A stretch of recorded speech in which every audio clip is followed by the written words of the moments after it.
നമുക്ക് വേദയുടെയും വിക്രത്തിന്റെ ഇന്നത്തെ നല്ലൊരു വിശേഷം കേട്ടാലോ? അങ്ങനെ ഇന്നത്തെ വിശേഷത്തില് നന്ദിനിയോട് വേദ പറഞ്ഞെല്ലാം കേട്ടിട്ട് മുത്തശ്ശി ചോദിച്ചു, എന്ത് പറ്റി മോളെ? എന്തോ ഒരു കാര്യമുണ്ടല്ലോ, നീ എന്തോ പറഞ്ഞ് വിനായകനെ പേടിപ്പിച്ചിരുത്തുന്നുണ്ടല്ലോ. ചുമ്മാ മുത്തശ്ശി, വെറുതെയാന്ന് പറയണ. ഇത് കേട്ടപ്പോൾ മുത്തശ്ശി പറഞ്ഞു, എനിക്കും അത് തോന്നിയെന്ന് പറയണം. അങ്ങനെ കുറെ സമയം കഴിഞ്ഞപ്പോഴത്തേനും ശ്രീജയും വിശ്വം കൂടെ കടയിലേക്ക് പോയിക്കുകയാണ്. അങ്ങനെ കുറെ സാധനങ്ങളൊക്കെ എടുക്കണമായിരുന്നു. അങ്ങനെ സാധനങ്ങളൊക്കെ മേടിച്ചുകൊണ്ടിരിക്കുകയാണ്. ആ സമയത്ത് ശ്രീജ ഇങ്ങനെ പുറത്തിറങ്ങി നിൽക്കുകയാണ്. അങ്ങനെ നിൽക്കുന്ന സമയത്താണ് ആ ഒരു കാഴ്ച കാണുന്നത്. ഒരു ചെക്കനും പെണ്ണും കൂടെ ഒരു ബൈക്കിൽ വന്ന് ഓപ്പോസിറ്റ് കടയിലേക്ക്, ഒരു മൊബൈലൊക്കെ റീചാർജ് ചെയ്യുന്ന കടയിലേക്ക് അങ്ങോട്ട് കയറി പോകുന്നുണ്ട്. നല്ല പരിചയം ഉണ്ടല്ലോ എന്നോർത്ത് ഇങ്ങനെ ശ്രീജ ഇങ്ങനെ നോക്കി നിൽക്കുകയാണ്. ആ സമയം വിശ്വം കിടക്കാത്തായിരുന്നു. അപ്പം കിടക്കാനും ചോദിച്ചു, അല്ല പുതിയ ബിസിനസ്സൊക്കെ സ്റ്റാർട്ട് ചെയ്യുമല്ലേ? അതെ, കറി പൗഡറുകളും കാര്യങ്ങളും മറ്റും. അതെ, സ്റ്റാർട്ടിങ് എല്ലാവർക്കും ഭയങ്കര ചൂടും കാര്യങ്ങളൊക്കെ ആയിരിക്കും. പിന്നെ തുടരെ അങ്ങ് പോകുമ്പോഴത്തേനും പിന്നെ അതിനോട് താല്പര്യം കാണത്തില്ല. അങ്ങനെ വരുമ്പോഴേ ബിസിനസ്സൊക്കെ പൊട്ടുന്നേ. അത് കേട്ട് ഞാൻ വിശ്വം പറഞ്ഞേ, ഇതങ്ങനെയൊന്നും ഉണ്ടാകത്തില്ല, എന്താണെങ്കിലും നോക്കാം, ഒരു കൈ നോക്കാൻ തന്നെ തീരുമാനിച്ചു. പിന്നെ എൻ്റെ ഭാര്യയും കൂടെ ഉണ്ടല്ലോ എന്ന് പറഞ്ഞു. പിന്നീട് അയാൾ പറഞ്ഞു, അതെ വിശ്വ ഒരു സ്കൂട്ടിയുടെ കാര്യം പറഞ്ഞിട്ടുണ്ടായിരുന്നല്ലോ. അതെ, എൻ്റെ ഒരു ഫ്രണ്ട് ഉണ്ട്, അവന് ചെറിയ ബാറ്റ് കച്ചവടം കാര്യങ്ങളൊക്കെ ആയിരുന്നു. ഇപ്പം എൻ്റെ ആക്സിഡൻറ്റ് സംഭവിച്ച് അവൻ വീട്ടിലിരിക്കുക. അപ്പോൾ അവൻ്റെ സ്കൂട്ടി വെറുതെ ഇരിക്കുക. ഒരു കാര്യം ചെയ്യുക, പറ്റുമെങ്കിൽ ഇടയ്ക്ക് എപ്പോഴെങ്കിലും ഒന്ന് പോയി നോക്കാൻ പറയണം. വിശ്വം പറഞ്ഞു, എന്നാൽ ശരി, അങ്ങനെ ആട്ടെ, നോക്കാമെന്ന് പറയണം. പിന്നീട് വിശ്വം പുറത്തേക്ക് ഇറങ്ങി വന്നിട്ട് ശ്രീജ ചോദിച്ചു, അല്ല നീ ഇതെന്ത് നോക്കി നിൽക്കുകയെന്ന് ചോദിക്കണം. ആ സമയത്ത് ശ്രീജ നോക്കിക്കഴിഞ്ഞപ്പോൾ ആ ചെക്കനും പെണ്ണും കൂടെ പുറത്തേക്ക് ഇറങ്ങി വരുന്നു. അത് ദീപ്തിയാണെന്ന് മനസ്സിലായി. ഇതങ്ങ് നോക്ക് വിശ്വേട്ടാ, അത് വേദയുടെ അനുജത്തി ദീപ്തി അല്ലേന്ന് ചോദിക്കണം. അതേലോ, അല്ല ഇതേതാ ചെക്കൻ? അതാ ചിലപ്പം അവളുടെ വല്ല ഫ്രണ്ടാലും ആയിരിക്കും. ഫ്രണ്ടാന്ന് എനിക്ക് തോന്നില്ല. നീ എന്തിനാ ഇങ്ങനെ ടെൻഷൻ അടിച്ച് നിൽക്കുന്നേ? നീ ഇങ്ങോട്ടേക്ക് വാ, അവരവരുടെ വഴിക്ക് പോട്ടെ എന്നും പറഞ്ഞുകൊണ്ട് ശ്രീജയം കൂട്ടിക്കൊണ്ട് ഓട്ടോറിക്ഷയിലേക്ക് കയറി. എന്നിട്ട് പറഞ്ഞു, ഓട്ടോക്കാരനോട് പറഞ്ഞു, അതെ ആ പോകുന്ന വണ്ടിയുടെ പിന്നാലെ വിട്ടാളാനൊക്കെ പറയാണ്. അങ്ങനെ അവർ വീട്ടിലേക്ക് പോരുവാണ്. കുറച്ച് കഴിഞ്ഞപ്പോൾ ശ്രീജയും വിശ്വം കൂടെ അങ്ങനെ സാധനങ്ങളൊക്കെ വാങ്ങിച്ചുകൊണ്ട് അങ്ങോട്ട് വരികയാണ്. പിന്നീട് പെട്ടിയാപ്പക്കാരനോട് പറഞ്ഞു, അതെ വീടിനകത്തേക്ക് അങ്ങോട്ട് വീടിൻ്റെ മുറ്റത്തേക്ക് കയറ്റിക്കൊണ്ട് പൊയ്ക്കോളാൻ പറയണം. അങ്ങനെ അയാൾ വണ്ടിയും കൊണ്ട് അങ്ങോട്ട് കയറിപ്പോയി. ഈ സമയത്ത് മുത്തശ്ശി അവരെല്ലാവരും കൂടെ ഇറങ്ങി വന്നു. വിക്രമൊക്കെ നോക്കിക്കഴിഞ്ഞപ്പോഴത്തേനും സാധനമൊക്കെ ആയിട്ട് പെട്ടിയാപ്പ വരുന്നുണ്ട്. ആ സമയത്ത് നന്ദിനി ഇങ്ങനെ നോക്കി. പിന്നീട് ശ്രീജയോട് ചോദിച്ചു, അല്ല ശ്രീജ അടുത്ത് ഇതെന്താ വീട്ടിലേക്കുള്ള സാധനമാണോ? അപ്പോഴേക്കും വിശ്വം പറഞ്ഞു, വീട്ടിലേക്കുള്ള അല്ല, ഇത് ഞങ്ങളുടെ ബിസിനസ്സിലുള്ള അസംസ്കൃത വസ്തുക്കളാന്ന് പറയണം. നന്ദിനിയുടെ മുഖമൊക്കെ അങ്ങോട്ട് മാറി. മുത്തശ്ശി ഭയങ്കര സന്തോഷത്തോടെ പറഞ്ഞു, ആഹാ കൊള്ളാലോ എന്ന് പറയണം. ആ സമയത്ത് ഓട്ടോറിക്ഷക്കാരൻ പറഞ്ഞു, അതെ ഇതൊന്ന് ഇറക്കുമായിരുന്നെങ്കിൽ എനിക്ക് പോകാമെന്ന് പറയണം. വിശ്വം പറഞ്ഞു, അയ്യോ മറന്നുപോയെന്ന് പറയണം. ആ സമയത്ത് വിശ്വം അത് ഇറക്കാണ്ട് തുടങ്ങി കഴിയുമ്പോഴത്തേനും വിക്രം പറഞ്ഞു, ഞാനും കൂടെ പിടിക്കാമെന്ന് പറഞ്ഞു വന്നു. അപ്പോഴേക്കും മുത്തശ്ശി പറഞ്ഞു, അതെ നീ അങ്ങോട്ട് മാറി നിൽക്കുക, സ്വാമി അങ്ങോട്ട് മാറി നിൽക്കുക, വിനായകൻ അവിടെ നോക്കി നിൽക്കുക. എടാ വിനായക, അവിടെ തൂണും ചാരിയൊക്കെ ഇങ്ങോട്ട് വന്ന് പിടിക്കലാന്ന് പറയണം. ഈ അച്ഛമ്മ ഒരിടത്ത് ഇരുത്തില്ല എന്നും പറഞ്ഞുകൊണ്ട് അങ്ങോട്ട് വന്ന് പിടിക്കാൻ തുടങ്ങുകയാണ്. ആ സമയത്ത് ശ്രീജ പറഞ്ഞു, ഞാനും കൂടെ സഹായിക്കാമെന്ന് പറഞ്ഞു. നന്ദിനി ഇങ്ങനെ നോക്കി നിൽക്കുക. ശ്രീജ, നീ അങ്ങോട്ട് മാറി നിൽക്കുക. നന്ദിനി, നീ ഇങ്ങോട്ടേക്ക് വന്നേ. അങ്ങനെ ഗ്യാലറി ഇരുന്ന് കളി കണ്ടിരുന്നിട്ട് കാര്യമില്ലോ, ഇങ്ങോട്ടേക്ക് വന്ന് പിടിക്കാൻ പറയണം. നന്ദിനിക്ക് ഒട്ടും ഇഷ്ടപ്പെട്ടില്ല. എന്നാലും അച്ഛമ്മ പറഞ്ഞാൽ പിന്നെ ചെയ്യാതിരിക്കാൻ പറ്റില്ലല്ലോ. ഒടുവിൽ നന്ദിനി അത് വന്ന് പിടിച്ചിറക്കാൻ നോക്കിയിട്ട് പൊങ്ങുന്നില്ല. ഒടുവിൽ ശ്രീജയും കൂടെ വന്ന് അതൊക്കെ ഇറക്കുവാണ്. അങ്ങനെ അവരെല്ലാവരും കൂടെ കൂടിയിട്ട് അതൊക്കെ കൊണ്ട് അകത്തേക്ക് വെക്കുവാണ്. ഈ സമയത്താണ് വേദ അങ്ങോട്ടേക്ക് വരുന്നത്. വേദ കോടതിയിൽ പോയിട്ട് വരുന്നത്. അപ്പോഴേക്കും അത്യാവശ്യം വേണ്ടുന്ന സാധനങ്ങളൊക്കെ അവരകത്തേക്ക് കയറ്റി വെച്ചിട്ടുണ്ടായിരുന്നു. പിന്നീട് വേദ അകത്തേക്ക് വന്നിട്ട് ചോദിച്ചു, അല്ല ശ്രീജയുടെ സാധനങ്ങളൊക്കെ വാങ്ങിയോ? എല്ലാം കുറച്ച് വാങ്ങിയെന്ന് പറയണം. പിന്നീട് വിശ്വം പറഞ്ഞു, ഇനിയിപ്പോൾ പൊടിക്കാനും അതിനുള്ള മെഷീനൊക്കെ വാങ്ങണം. അപ്പോഴേക്കും അച്ഛൻ പറഞ്ഞു, അതെന്താളും തൽക്കാലത്തേക്ക് ഇപ്പോൾ വാങ്ങണ്ടെന്ന് പറയണം, അതൊക്കെ പിന്നെ മതി എന്ന് പറയണം.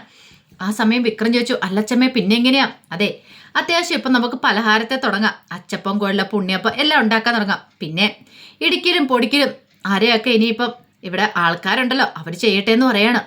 ആ സമയത്ത് നന്ദിനി ചോദിച്ചു, അല്ല ശ്രീജേടത്തിക്ക് ആൾക്കാരെ കൂലിക്ക് നിർത്താനുള്ള ആസ്തിയൊക്കെ ആയോ ഇത്ര പെട്ടെന്ന് തന്നെയെന്ന് ചോദിക്കണം. ആ സമയം അച്ഛമ്മ ചോദിച്ചു, അതെന്തിനാടി അങ്ങനെ ആൾക്കാരെ കൂലിക്ക് നിർത്തുന്നേ? അതിൻ്റെ ആവശ്യം എന്താ? ഇവിടെ ഇതേ തടിമാടന്മാരായ 3 ആൺമക്കളുണ്ടല്ലോ സുധാകരന്, പിന്നെന്താ പ്രശ്നം? അവർ പൊടിക്കുകയൊക്കെ ചെയ്തോളൂ എന്ന് പറയണം. അത് മാത്രമല്ല അരച്ചൊക്കെ ഉണ്ടാക്കുന്നതിനാണെങ്കിൽ ടേസ്റ്റ് കൂടുകയും ചെയ്യും. നമുക്കത്തല്ലേ എഴുതാം. നല്ല ആട്ടുകല്ലിൽ അരച്ചെടുത്ത മാവിനുണ്ടാക്കിയതെന്ന് എങ്ങനെയുണ്ട്?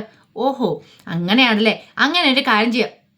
അച്ഛമ്മ ഉണ്ടാക്കുന്നില്ലേ, അച്ഛമ്മയുടെ ഒരു ഫോട്ടോയും കൂടെ അതിന് മുകളിലും കൂടെ വെച്ചേക്കാൻ പറയണം. അച്ഛൻ പറഞ്ഞു, അത് ഞാൻ തീരുമാനിച്ചിട്ടുണ്ട്, എൻ്റെ ഫോട്ടോ അല്ല നിന്റെ ഫോട്ടോ എണ്ണം വെക്കാനായിട്ട്. വൈക്കോൽ തുറവും കൊണ്ടൊരു പടം ഉണ്ടാക്കിയിട്ട് അതിന് മുകളിൽ നിന്റെ തല വെട്ടി ഒട്ടിച്ചാൽ മതി, അതങ്ങോട്ട് വെച്ചാൽ മതി എന്ന് പറയണം. നന്ദിനി നാണം കെട്ട് നിൽക്കുകയാണ്. ആ സമയത്ത് അച്ഛൻ പറഞ്ഞു, നമ്മളല്ലെങ്കിലും നീ ആട്ടുകല്ലിൽ അരച്ചും അതുപോലെ ഒല്ലിലൊക്കെ പൊടിച്ചുണ്ടാക്കുന്നതിന് നല്ല രുചി കൂടുതലായിരിക്കും. നന്ദിനി പറഞ്ഞു, കാര്യമൊക്കെ കാര്യം തന്നെ, പക്ഷെ ഇതൊക്കെ ആര് ചെയ്യും? അതിനല്ലേ ഞാൻ പറഞ്ഞേ, വിക്രവും വിശ്വവും വിനായകനും ഉണ്ടല്ലോ. വിനായക ഞാനാ. എന്താടാ നിനക്ക് പറ്റില്ല എന്ന് ചോദിക്കുകയാണ്. വിനായകനൊന്നും മിണ്ടിയില്ല. ആ സമയം വേദ പറഞ്ഞു, അച്ഛൻ പറഞ്ഞ 100% ശരിയായിട്ടുള്ള കാര്യമാണ്. അങ്ങനെയാണെങ്കിൽ ഈ പദ്ധതി എന്താണ് ഉറപ്പായിട്ടും വിജയിക്കുമെന്ന് പറയാം. ഈ സമയം നന്ദിനി ചോദിച്ചു, ഇതെന്താ ഓർഗാനിക് അച്ചപ്പമാണോ എന്ന് ചോദിക്കുകയാണ്. മെഷീനൊന്നും ഉപയോഗിക്കാതെ. അങ്ങനെയെങ്കിൽ അങ്ങനെ നീ അങ്ങനെ അങ്ങോട്ട് കൂട്ടിക്കൊള്ളാൻ പറയാണ്. പിന്നെ പൊടിക്കലും കാര്യങ്ങളൊക്കെ വിശ്വ ഇവരൊക്കെ നോക്കിക്കോളും. പിന്നെ അരക്കല് അത് നന്ദിനി ഏറ്റെടുക്കണമെന്ന് പറയാണ്. ഞാനോ? എന്നെ കൂടെ പറ്റില്ല, ഞാനും ചെയ്യത്തൊന്നുമില്ല. അതെ, ആദ്യം 1-2 ദിവസം ഞാൻ കൂടും, പിന്നെ നീ തന്നെ അത് ചെയ്യണമെന്ന് പറയാണ്. അപ്പൊ ഇവിടെ വേറുള്ളവരൊക്കെയോ? ശ്രീജടുത്തി വേദയൊക്കെയോ? അതെ, വേദയ്ക്ക് കോടതിയിലേക്ക് പോകണം. പിന്നെ ശ്രീജയുടെ കാര്യം അറിയാലോ, ശ്രീജ അടുക്കള കയറി എന്തെങ്കിലും ഉണ്ടാക്കിയില്ലെങ്കിൽ ഇവിടെ ഉള്ളവരൊന്നും ആഹാരം കഴിക്കില്ല. പിന്നെ പാക്ക് ചെയ്യുന്ന സമയത്തൊക്കെ ശ്രീജ വന്ന് കൂടിക്കോളും. എല്ലാവർക്കും കൂടെ കൂടുകയും ചെയ്യണം. ഒരു സംരംഭം ആകുമ്പോൾ എല്ലാവരും കൂടെ മുന്നോട്ട് പോകണ്ടേ. പിന്നെ പാക്ക് ചെയ്യുന്നതിനൊക്കെ നിനക്ക് പൈസ തരും. ഒരു കൂട് പാക്ക് ചെയ്യുന്നതിന് വില 25 പൈസ വെച്ച്. 25 പൈസ വെച്ചോ? എന്താ നന്ദിനി, നിനക്ക് ഇഷ്ടപ്പെട്ടില്ലേ അങ്ങോട്ട്? എന്നെ കൊണ്ട് പറ്റില്ല, ഞാൻ ഇതിനും കൂടത്തൊന്നുമില്ല, എനിക്ക് വേറെ പണിയുണ്ട്. പിന്നെ ഇത് ശ്രീജയടുത്തിയുടെ സംരംഭമോ, അവര് തുടങ്ങുവോ കൊടുക്കുവോ പിടിക്കുവോ എന്ത് വേണം ചെയ്തോട്ടെ, എന്നെ ഇതിനകത്തൊന്നും ഉൾപ്പെടുത്തിയേക്കല്ലെന്ന് പറയണ. അച്ഛൻ പറഞ്ഞു, അത് പറഞ്ഞിട്ട് കാര്യമില്ല, ഒരു കുടുംബത്തിലെ അംഗങ്ങളല്ലേ. നാളെ നീ ഇതുപോലെ എന്തെങ്കിലും തുടങ്ങുവാണെങ്കിൽ ശ്രീജയും വിശ്വമൊക്കെ കൂടുമെന്ന് പറയാം. വേണ്ട, അതിന്റെ ആവശ്യമില്ല, ഞങ്ങൾ ഇങ്ങനെ തുടങ്ങാൻ പോകുന്നില്ല, ഞങ്ങൾക്ക് ഇതിന്റെ ആവശ്യമില്ലെന്ന് പറഞ്ഞു. ആ സമയത്ത് വേദ പറഞ്ഞു, വിനായേട്ടാ അച്ചമ്മ പറഞ്ഞത് കേട്ടോ? അച്ചമ്മ അതിനെ എതിർക്കുമല്ലേ ശ്രീജടുത്ത് ചെയ്യുന്നേ? അല്ല, നന്ദിനി അടുത്ത് ചെയ്യുന്നേ. നന്ദിനി അടുത്തേക്ക് പറ്റില്ല പോലും. ഈ സമയം നന്ദിനി വിനായകനോട് പറഞ്ഞു, വിനായേട്ട എന്നെ കൊണ്ട് പറ്റില്ല ഇതിനൊന്നും പറയാണ്. ആ സമയം വേദ പറഞ്ഞു, അതെങ്ങനെ ശരിയാവും വിനയേട്ട? വിനയേട്ടനൊന്ന് ആലോചിച്ച് നോക്കിയേ, അച്ചമ്മേനെ അനുസരിക്കുന്നതല്ലേ നല്ലത്. ആണോ അല്ലയോ? ഇത് കേട്ടപ്പോൾ വിനായകൻ ആകപ്പാടെ പെട്ടുപോയി. നന്ദിനി രൂക്ഷമായിട്ട് വിനായകനെ നോക്കണം. അല്ല, അച്ചമ്മ പറയുന്ന അനുസരിക്കാതിരിക്കാൻ പറ്റുമോ? വിനായകൻ ചേട്ടനെ തന്നെ പറ. അതെ, അച്ഛൻ പറയുന്ന അനുസരിക്കണം. നന്ദിനി, ഇനിയിപ്പോൾ ഒരു ചോദ്യം പറിച്ചില്ല. നാളെ നീ അരയ്ക്കാനായിട്ട് കൂടിക്കോണം. ഞാനോ? പറയുന്ന അങ്ങോട്ട് അനുസരിച്ചാൽ മതി. അതും പറഞ്ഞിട്ട് വിനായൻ അങ്ങോട്ട് പോകുമ്പോഴത്തേനും നന്ദിനി വിനായൻ രൂക്ഷമായിട്ട് നോക്കണം. ദൈവമേ, ഈ പെണ്ണ് എന്നെ കൊലയ്ക്ക് കൊടുക്കും തോന്നേ എന്നും പറഞ്ഞുകൊണ്ടാണ് വിനായകൻ പോകുന്നത്. നന്ദിനി രൂക്ഷമായിട്ട് എല്ലാവരും ഒന്ന് നോക്കി. അപ്പോഴേക്കും വേദ പറഞ്ഞു, നന്ദിനി അടുത്ത് ഉഷാറായിക്കോ, നമുക്കെല്ലാം നല്ല അടിപൊളിയാക്കാന്ന് പറഞ്ഞു. നന്ദിനി എല്ലാവരെയും നോക്കിയിട്ട് ദേഷ്യപ്പെട്ട് അങ്ങോട്ട് അകത്തേക്ക് കയറിപ്പോയി. പിന്നീട് അച്ചമ്മ വേദയോട് പറഞ്ഞു, മോളൊരു കാര്യം ചെയ്യാം, ഒന്ന് പോയി ഡ്രസ്സൊക്കെ മാറ്റിയിട്ട് നേരെ അടുക്കളയിലേക്ക് വാ. അച്ചമ്മ ഒരു സ്പെഷ്യൽ ഉണ്ടാക്കി വെച്ചിട്ടുണ്ട്. അതെ, അതായിരിക്കും നമ്മൾ ഈ ബിസിനസ്സിൽ, ശ്രീജയുടെ ബിസിനസ്സിൽ ആദ്യമായിട്ട് ഉണ്ടാക്കാൻ പോകുന്ന പലഹാരം എന്ന് പറയാണ്. അത് കേട്ട് കഴിഞ്ഞപ്പം വേദിച്ച്, അതെന്താ അച്ചമ്മ? അതൊക്കെ വാ, ഞാൻ എടുത്തരാന്ന് പറയാണ്. അങ്ങനെ അച്ചമ്മ അങ്ങോട്ട് പോയി. ആ സമയം വേദ അങ്ങോട്ട് പോകാൻ തുടങ്ങിയപ്പോഴത്തേനും ശ്രീജ വിളിച്ചു, വേദ എനിക്കൊരു കാര്യം പറയാനുണ്ട്. എന്താ? ഇന്ന് ഞാൻ വേദയുടെ അനിയത്തിയെ കണ്ടായിരുന്നു. ആഹാ, അത് കൊള്ളാലോ. അതല്ല, അനിയത്തിയുടെ ഒപ്പം ഒരു പയ്യനുണ്ടായിരുന്നു, അവൻ്റെ ബൈക്കിന് പിന്നാലെ അവൾ പോയെന്ന് പറയണേ. അത് വല്ല ഫ്രണ്ട്സോ മറ്റോ ആയിരിക്കും. അപ്പോഴേക്കും വിശ്വം പറഞ്ഞു, അത് ഞാൻ അവളോട് പറഞ്ഞതാ. ഇത് കേട്ട് കഴിഞ്ഞപ്പം ശ്രീജ പറഞ്ഞു, അതെ, ഫ്രണ്ട് ആവാം, പക്ഷേങ്കിൽ നമ്മൾ സ്ത്രീകൾക്ക് ചില ബന്ധങ്ങളൊക്കെ എന്നെ കണ്ടു കഴിയുമ്പോൾ നമുക്ക് പെട്ടെന്ന് മനസ്സിലാവുമല്ലോ അതെങ്ങനെയുള്ളൊരു ബന്ധമാണെന്ന്. എനിക്ക് അങ്ങനെ തോന്നി, അതുകൊണ്ട് ഞാൻ അങ്ങോട്ട് പറഞ്ഞെന്നേ ഉള്ളൂ എന്ന് പറയണം. അതും പറഞ്ഞിട്ട് ശ്രീജ അങ്ങോട്ടേക്ക് പോയി. ആ സമയം വിക്രം പറഞ്ഞു, പാവ ശ്രീജയെടുത്തി ഒരു പഴയ മനസ്സാ, അല്ലെങ്കിൽ ഇത്രയും കാലമായിട്ട് ഈ വിശ്വനെ സഹിച്ചിങ്ങനെ മുന്നോട്ട് പോവോ, നീ അതൊന്നും കാര്യമായിട്ട് എടുക്കണ്ട എന്നും പറഞ്ഞിട്ട് വേദയും കൂട്ടിക്കൊണ്ട് വിക്രം അങ്ങോട്ടേക്ക് പോയി. കുറച്ച് കഴിഞ്ഞപ്പോൾ നന്ദിനി മുറിയിലിരിക്കുമ്പോഴത്തേനും വിനായൻ അങ്ങോട്ട് വന്നു. എന്നിട്ട് പറഞ്ഞു, അതേ നിന്നെ വിളിക്കുന്നുണ്ട്. എന്നെ കൊണ്ട് പറ്റില്ല, ഞാൻ അങ്ങോട്ട് വരുന്നില്ലെന്ന് പറയാം. ഹെടി, ഇത് പണി ചെയ്യാനല്ല, അച്ഛമ്മ ഇത് സ്പെഷ്യലൊക്കെ ഉണ്ടാക്കിയിട്ടുണ്ട്, അത് കഴിക്കാൻ വിളിക്കുന്ന. അതെ, വിനായകൻ അങ്ങോട്ട് പോയി കഴിച്ചാൽ മതി, എനിക്ക് വേണ്ടാന്ന് പറയാം. എടി, നീ എന്താണ് ഇങ്ങനെയൊക്കെ പറയണേ? അല്ലെങ്കിൽ ഞാൻ ശ്രദ്ധിക്കുന്നുണ്ട്, ഈയിടെയായിട്ട് ആ വേദ പറയുന്നതിനപ്പുറം വിനായകേട്ടൻ പോകുന്നില്ല. വിനായകേട്ടൻ എന്തോ ഒരു കാര്യം സംഭവിച്ചിട്ടുണ്ട്, സത്യം പറ, എന്താ കാര്യം? നീ വെറുതെ അനാവശ്യം പറയരുത്.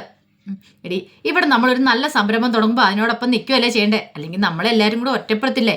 അതൊന്നും അല്ല, നിങ്ങൾക്ക് ഈ ബോധവത ഇപ്പോഴല്ലേ ഉണ്ടാകുന്നേ, ഇതല്ലാതെ വേറെ എന്തോ ഒരു കാര്യമുണ്ട്. എന്താ കാര്യം?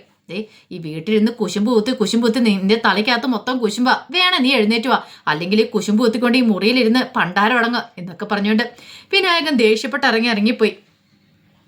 ആ സമയത്ത് ദേഷ്യപ്പെട്ട് അതുപോലെ തന്നെ നന്ദിനിയും മുറിയിലിരിക്കുകയാണ്. നന്ദിനിക്ക് അങ്ങ് സഹിക്കാൻ പറ്റുന്നുണ്ടായിരുന്നില്ല.